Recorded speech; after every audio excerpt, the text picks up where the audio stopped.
हरिओम।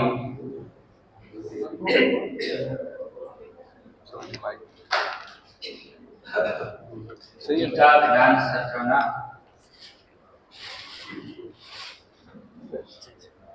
चतुर्थ दिवसना बीजा सेशનમાં સ્વામીજીને ફૂલહાર અર્પણ કરી તેમનું અભિવાદન કરવા માટે હું સૌપ્રથમ અર્ચિતભાઈ જોશીને વિનંતી કરું છું.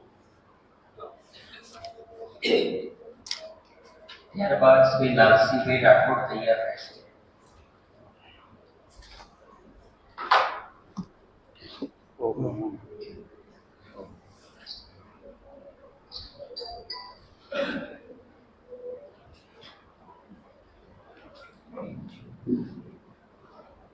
પરેશભાઈ પટેલને પણ વિનંતી કે તેઓ સ્વામીજીનું ફૂલહાર અર્પણ કરી અને અભિવાદન કરે.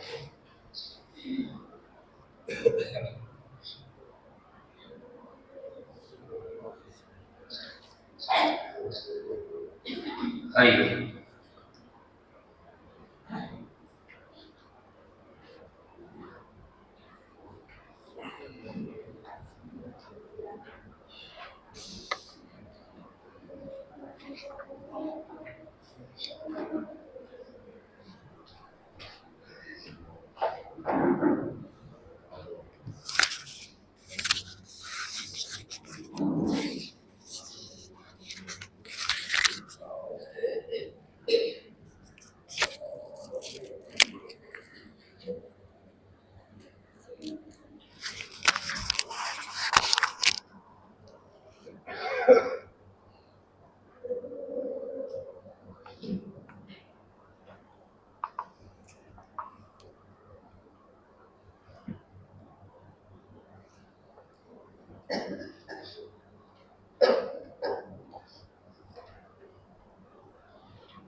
यस्योन्मेषनिमिषाभ्यां जगदप्रलयोदयो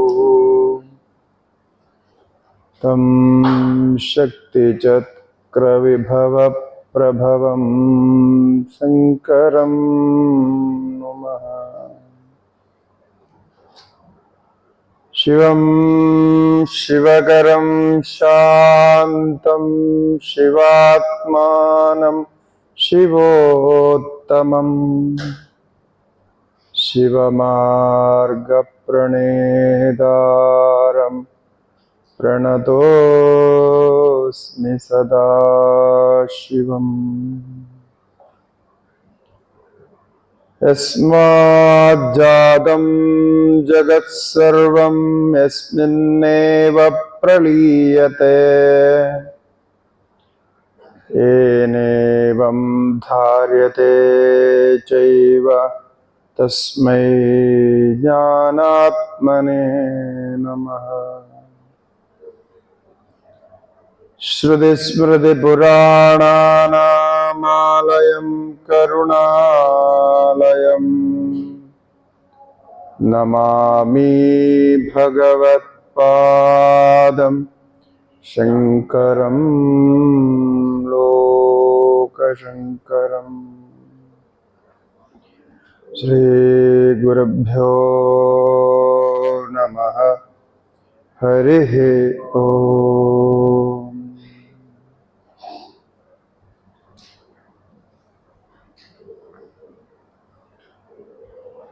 ओम नमः शिवाय. ओम नमः शिवाय. ओम नमः शिवाय. ओम नमः शिवाय. ઓમ નમઃ શિવાય. ઓમ નમઃ શિવાય. ઓમ નમઃ શિવાય. ઓમ નમઃ શિવાય.